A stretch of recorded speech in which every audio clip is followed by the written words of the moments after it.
Welcome to Some Dare Call It Conspiracy with Brent Lee and Neil Sanders. This is the Manchester Arena bombing on trial series. On the 22nd of May, 2017, Salman Abedi detonated a bomb in the foyer of the Manchester Arena at the end of an Ariana Grande concert, killing 22 people and injuring hundreds more. A conspiracy theory claiming that this bombing was hoaxed and everyone involved was a crisis actor soon became a dominant narrative in the conspirasphere. One of the main proponents of this theory is Richard D. Hall. Over the course of this series, we will be examining the claims made by Richard D. Hall, as told in his book and documentary, Night of the Bang.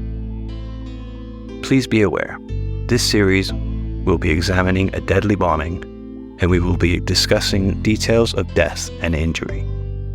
Listener discretion is advised. This is part 7.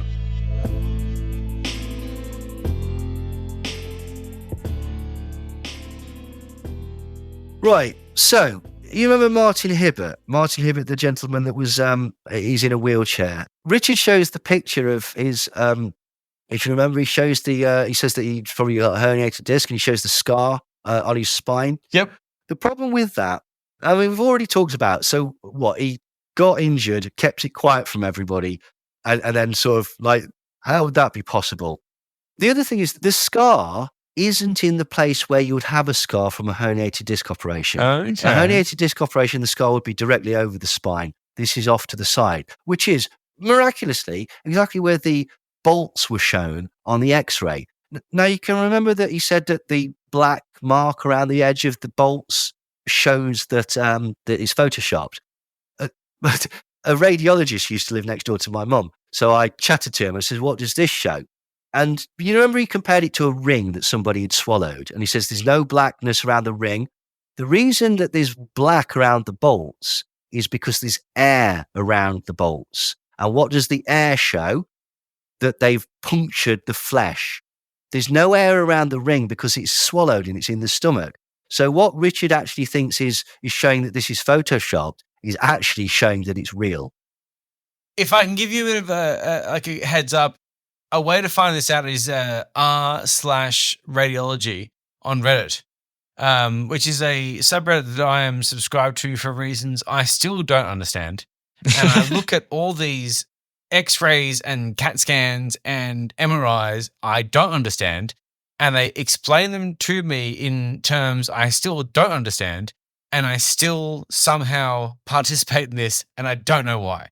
But what I can say is if you gave that to them, they would give you an explanation as to what that thing meant Straight away. because they know. Yeah, And absolutely. but like when you said, like, you know, the air around it, because I've seen all these random X-rays and CTs and things like that, I was like, yeah, air around, yeah, okay, yeah, puncture, like it makes sense. Yeah. Because for some bizarre reason, I look at these things on Reddit. I don't know why, Well. but I am a subscriber to several radiology subreddits, and I don't know why.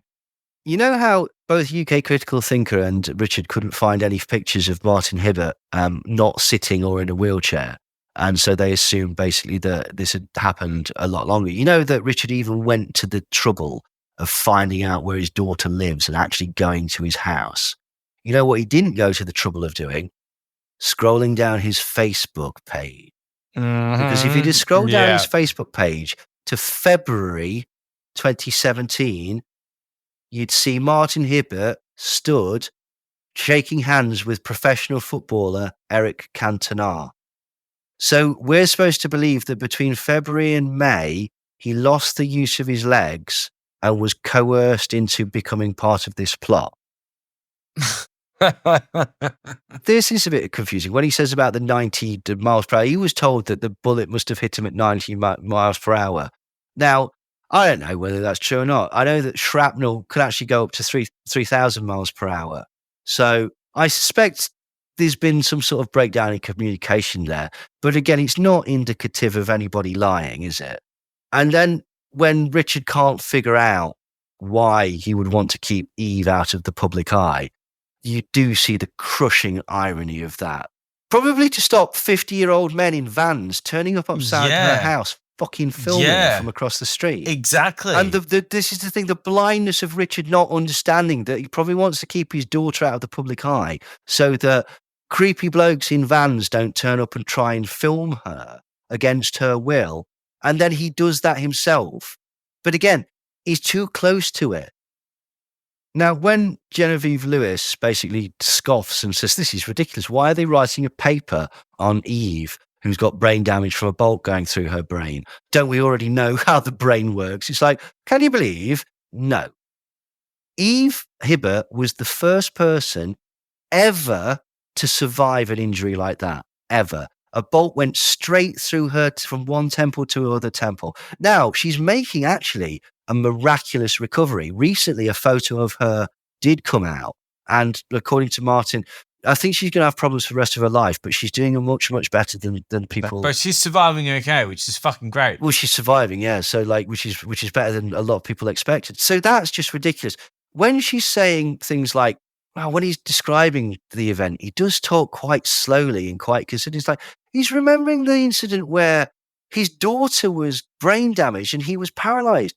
It was a daddy-daughter day out. He's probably got loads of conflicting things. If I'd have stood a second to the right, then maybe I'd have died and she'd have survived. If I hadn't have took her, if we'd have stopped to look at that T-shirt, if we'd have stayed, anything, do you know what I mean? It's a horrific event. Yeah. Oh, totally. Look, it's ridiculous. I talked to Brett recently on the episode we did recently about 7/7.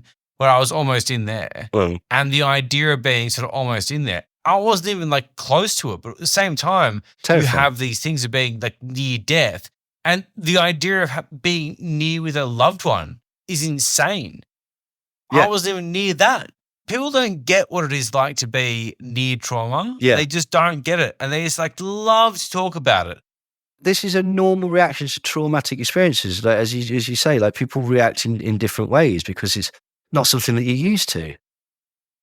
So the next part is basically where he goes and films the people and puts all the hidden cameras and stuff like that. And they doubt that an 8-year-old would want to go to an Ariana Grande concert and accuse the parents of murdering them. Just so people know, the reason they actually moved out of their chip shop was because Lisa Roussos was disabled by the bomb and she needed care. So she wasn't able to help around running the chip shop. So they weren't able to run the chip shop. But doesn't that somewhat fly in the face of this concept that basically they're all paid? Well, yeah. Like other people, Ruth Morel, the woman that got the bolt through her thing, she's had to crowdfund to get surgery. Like, okay, nobody's made money off the back of this. Most people have come out of it, they've done seriously badly. Now, either they're brilliant at hiding their money, right? Okay. But remember, Richard made a big deal about these are all sort of low-income families, sometimes with like criminal records so that we can blah, blah, blah, blah. Yes, they're desperate. Why did Chris Parker spill the beans when they sent him to prison twice? Like, why would you overcomplicate it with these things? Right, okay. It's nonsense. The idea is ridiculous as well because, like, it doesn't work like that. A detective doesn't turn up at your house and go, dead daughter, well, that's a manslaughter charge. Unless, of course, you want to be involved in this. There has a thing called trials and stuff like that. Yes. Oh, I'm studying it right now. Yeah. Precisely. So how on earth would they've done that? Also, it's not fucking cool to accuse parents of murdering their own children or causing their death through negligence. That's not that's not cool. And that might well be the case of a upcoming legal trial, I believe. No, they've not sued him. It was that was what shocked me when I rewatched the film because he was really. It's Martin Hibbert and the lady who lost a finger, who he filmed at her place of work. I thought they were suing this motherfucker. No, those people aren't. The Roussosses aren't. The Hibberts are, but not the one he accused of allowing their toddler, to die.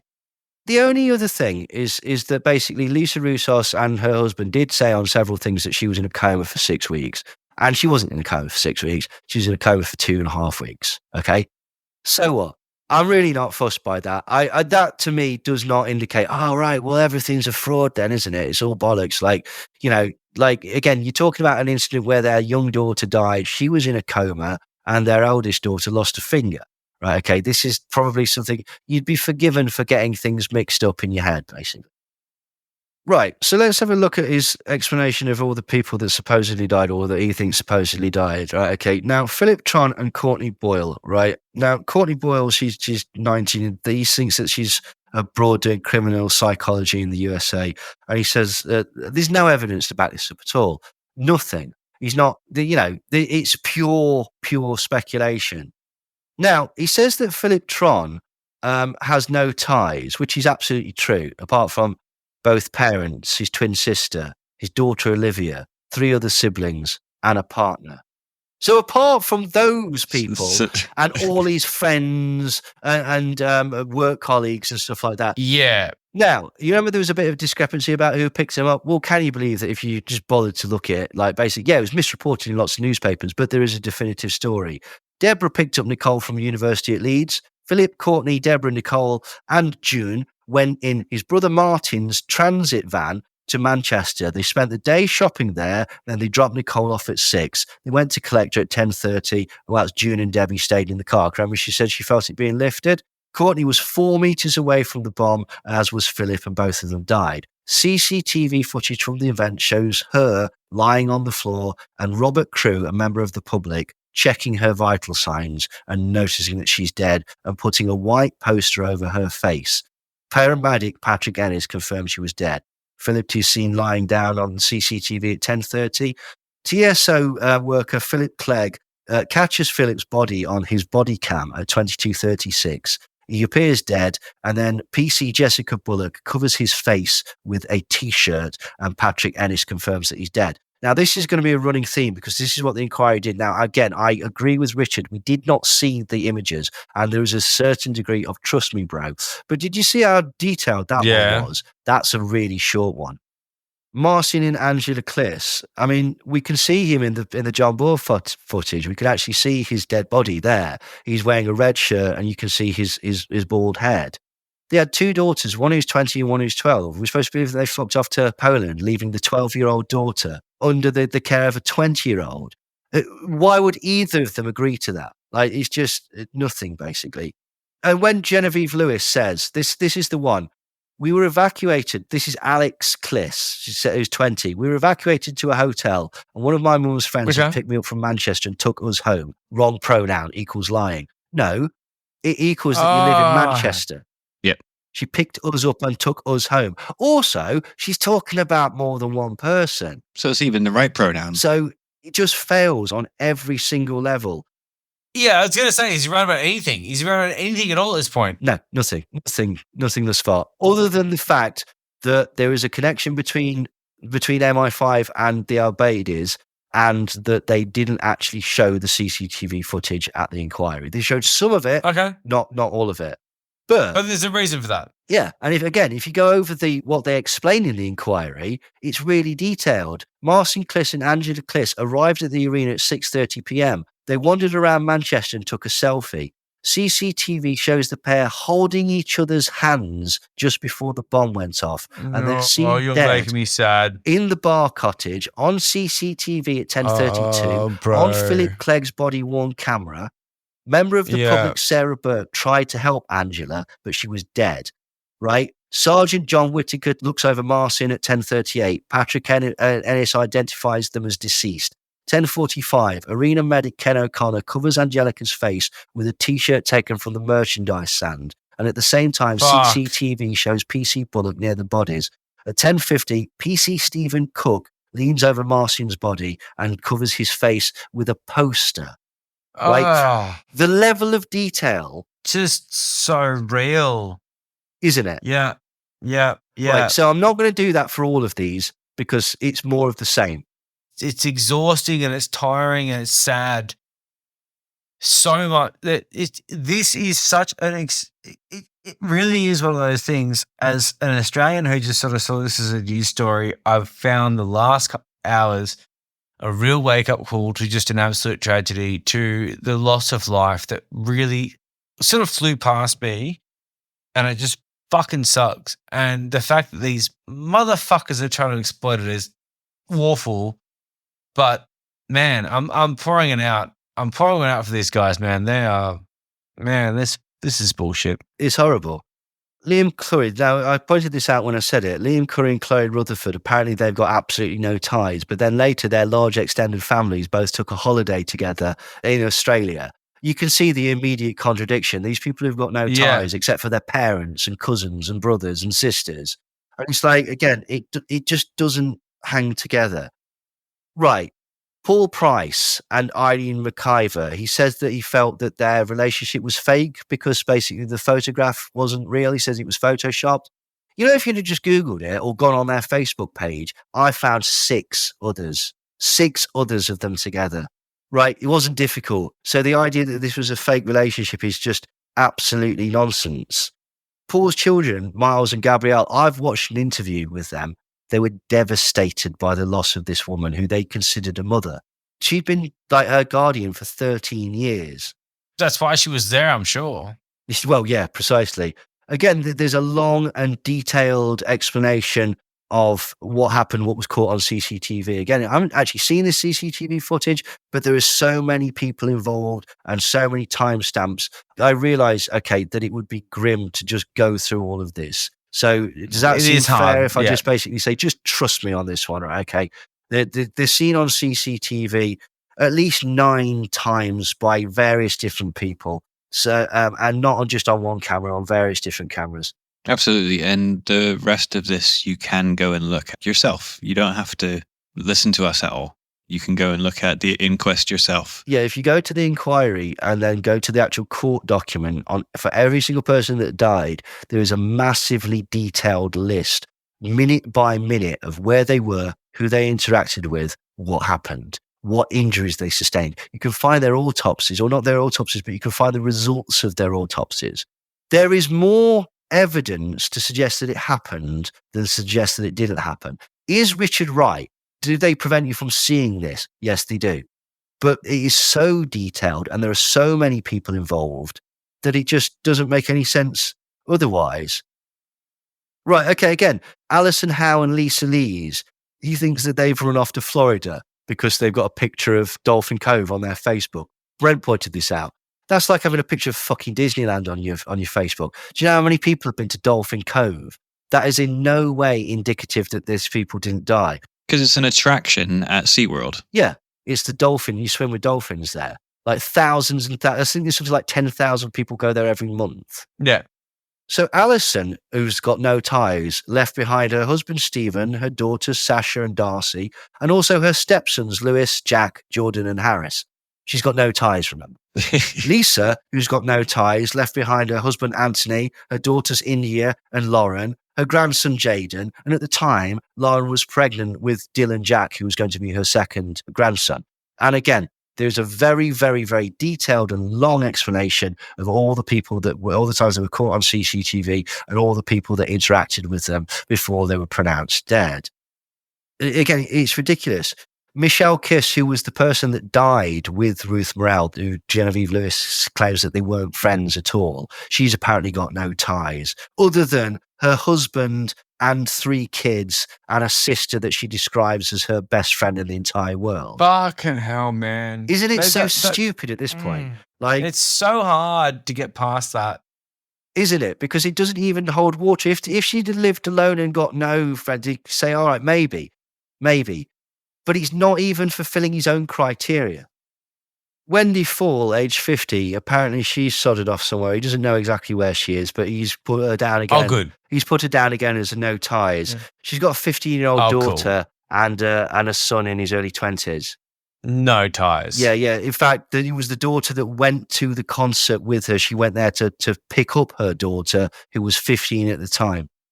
So again, this concept that they've got no ties is ridiculous. And then basically saying that Caroline, who's the friend who survived, is lying by saying, oh, we weren't, there was quite a lot of people around. We weren't expecting so many people. And she said, oh, I'll go that way, you go that way, and then we won't miss him. It should be them. Pronouns are wrong.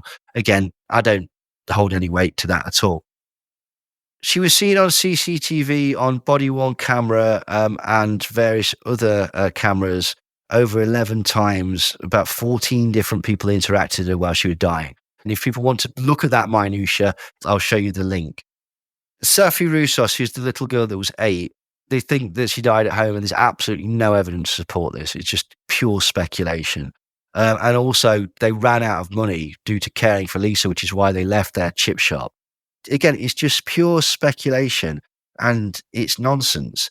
Now, Paul Reed, who sat with Safi Roussos while she was dying for 31 minutes, in an interview, he says, it was a bit like a movie, almost like I wasn't there. And she says, oh, that's a confession, that is. And it's like, it's not. That's how everyone describes things.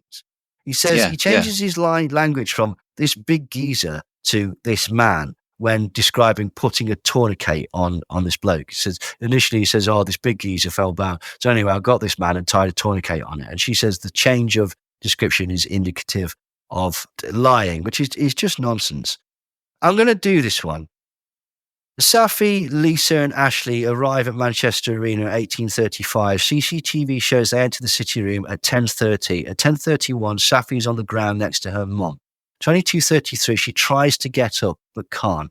Member of the public Paul Reed arrives and sits next to Safi at 22:35 and stayed with her for 31 minutes. At 22:37, Jacqueline Day, merch manager, sits next to Safi and tries to comfort her.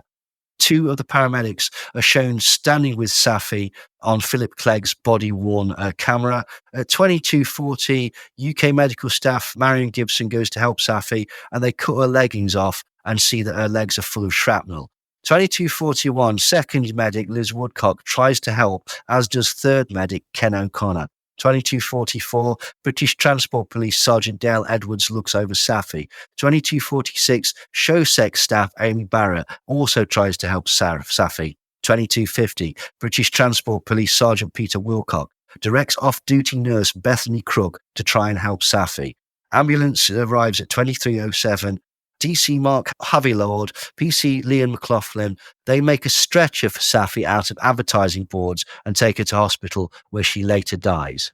Like the level of detail and the amount of people, aside from the fact that is horrific.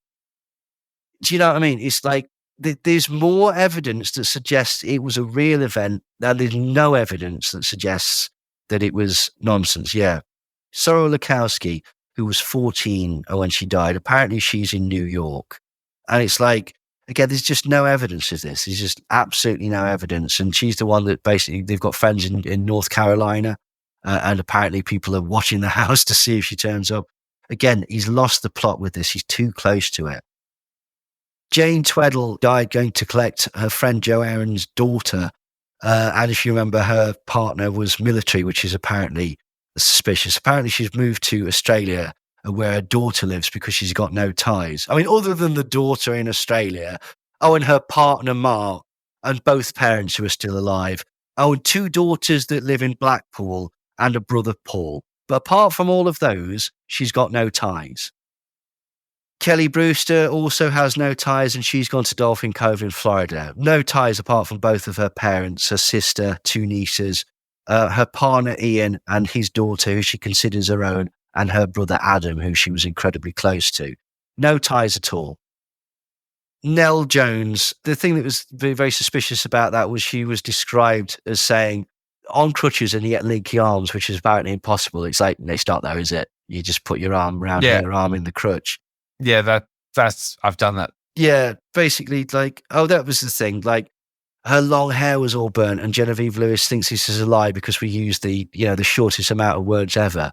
We really don't.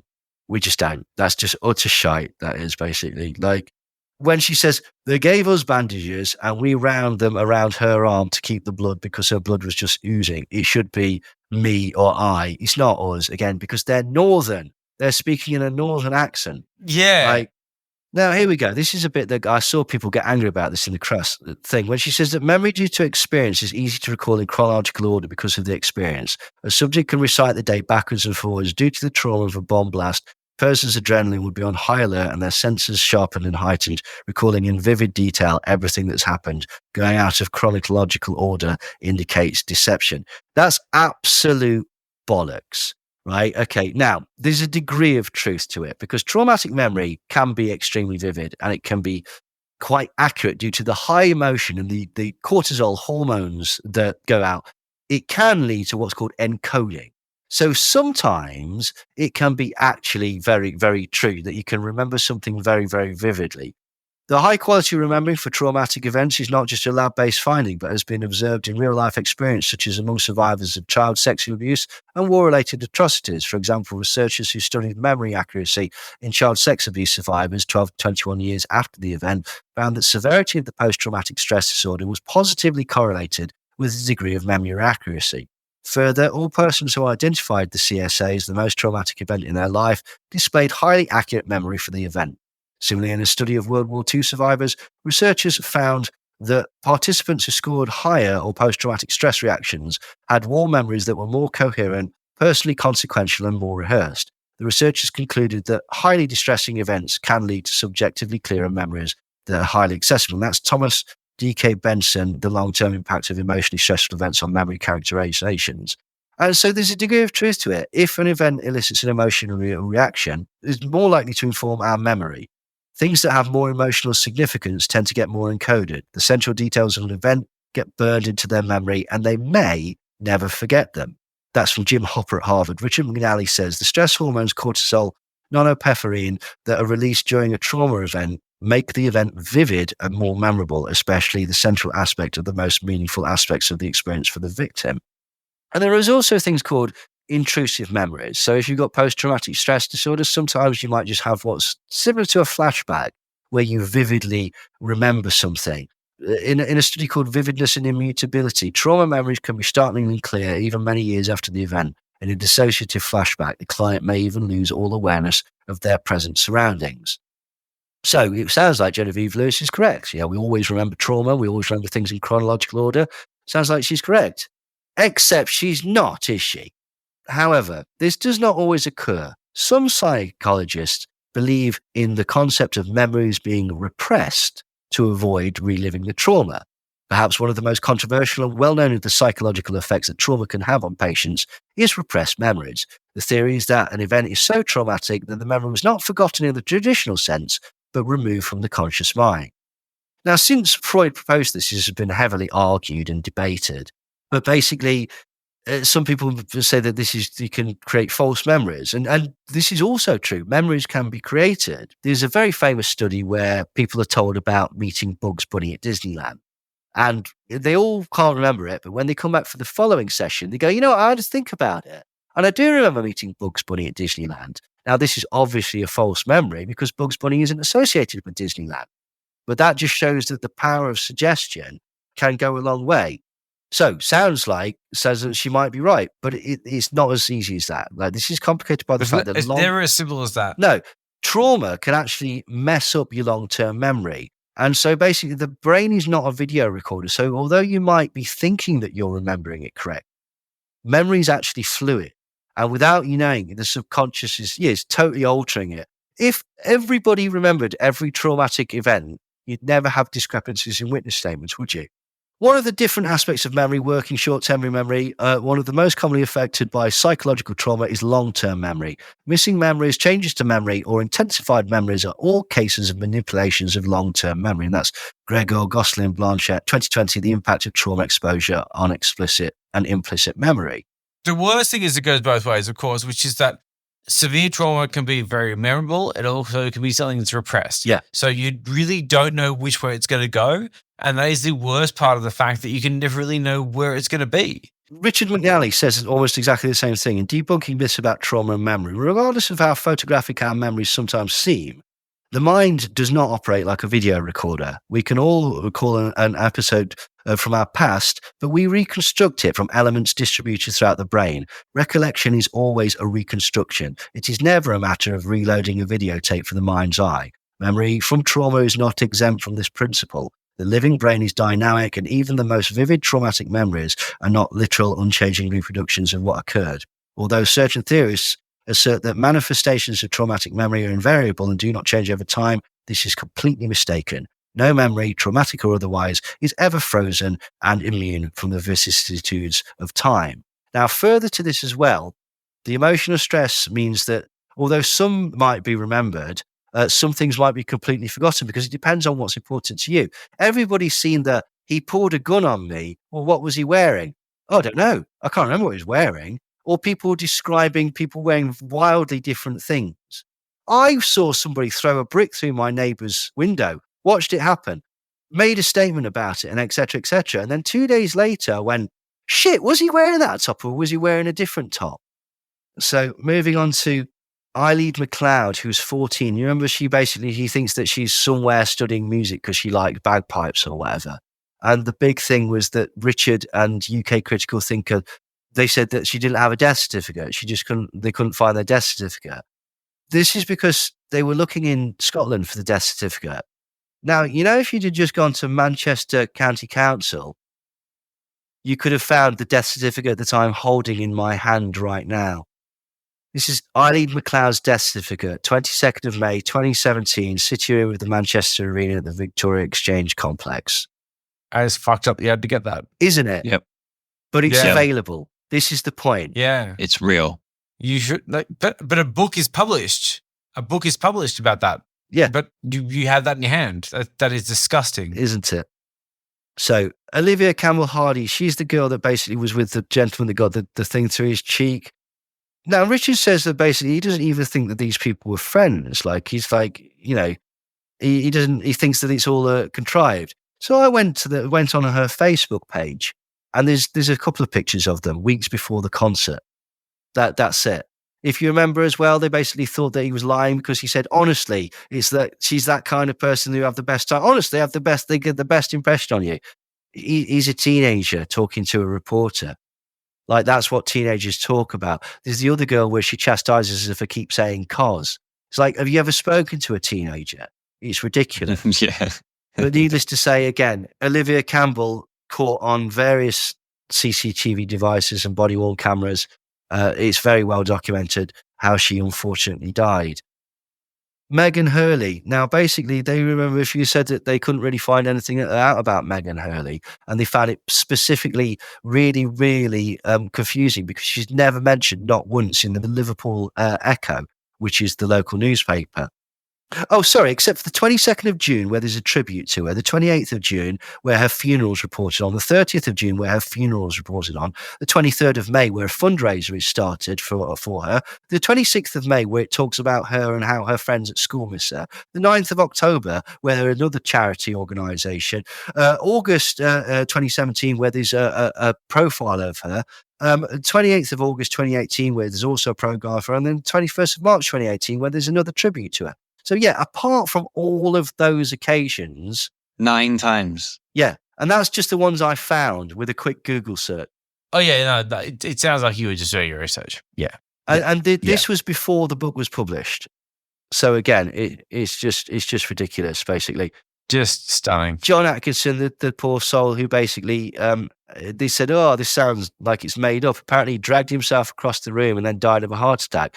Yeah. He was injured in his legs. He was moved to the clearance zone after 50 minutes of lying there bleeding. Because he was a larger gentleman, the advertising boards weren't strong enough to carry him, so they had to go and get metal barriers and use those as stretchers.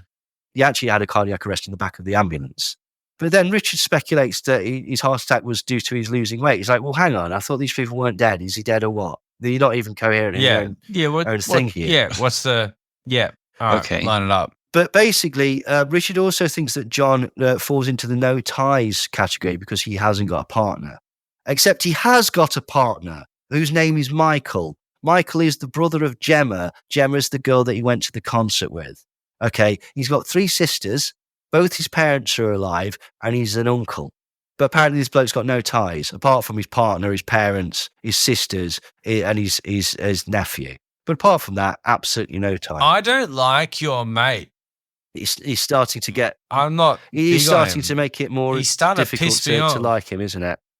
Because the thing that I don't mind about Alex Jones is the fact that what he does is that he tries to sell supplements on the back of bullshit, but he also kind of skates over a lot of things. I feel like Alex Jones denies plausibility by not addressing it, whereas this guy, for better or worse, goes into detail, and I don't like that.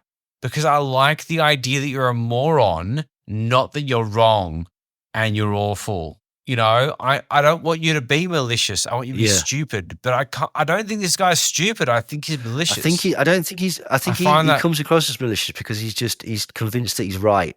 Yeah, and no, you're right. But like, I would prefer him to be a basic idiot than someone who thought about so many things to justify being so toxically wrong. I'm afraid so. Like, Absolutely. Martin Hett, we're on the home stretch now. Martin Hett, and remember he went to Stuart Aspinall, his partner's house, a few times and was confused that he left his seat at 10:20 and went to the foyer because why would he do that? Because you go and pass the toilets and the drinks. Well, it's because he was phoning his friend. He was phoning his friend because he was going to meet them at the Village in Manchester before he went on his big holiday. Now, furthermore, you know how Richard said that there's no evidence that this person was at the concert? Paul, his friend, has footage of Martin dancing at the concert. It shows him dancing, and then it pans around and shows Ariana Grande on the stage. But Richard's contention is he was never there in the evening, so it's ridiculous. And there is an explanation for why he was going to the foyer, because he phoned his friends, because he was going to meet them at the Village. So again, it's just absolutely nonsense. Again, he thinks he's got no ties apart from his boyfriend, his parents, his step-parents, and his 5 brothers and sisters. Again, ridiculous. Last one, Georgina Collender. This is so silly. Like Richard says, because she's 18, so she's probably thinking of going to university. So she's probably an apprentice child and she's abroad at university somewhere. Doesn't say doing what, doesn't say where. That's it. That's literally it. Stupid. Well, so that's it. That's just vanished. That's it. That's his explanation on that one. Yeah, he's not as thorough with that one. But again, needless to say, there's lots and lots of footage and corroborating evidence that she sadly died in the arena. Loads and loads of people interacted with her. It's horrific. And that concludes part 7. Thank you for listening to Some Dare Call It Conspiracy, the Manchester Arena bombing on trial series. Tune in next week for the final part. And as always, if you subscribe to our Patreon at patreon.com/somedarecallitconspiracy, you can listen to the full 8-part series right now. Thanks again.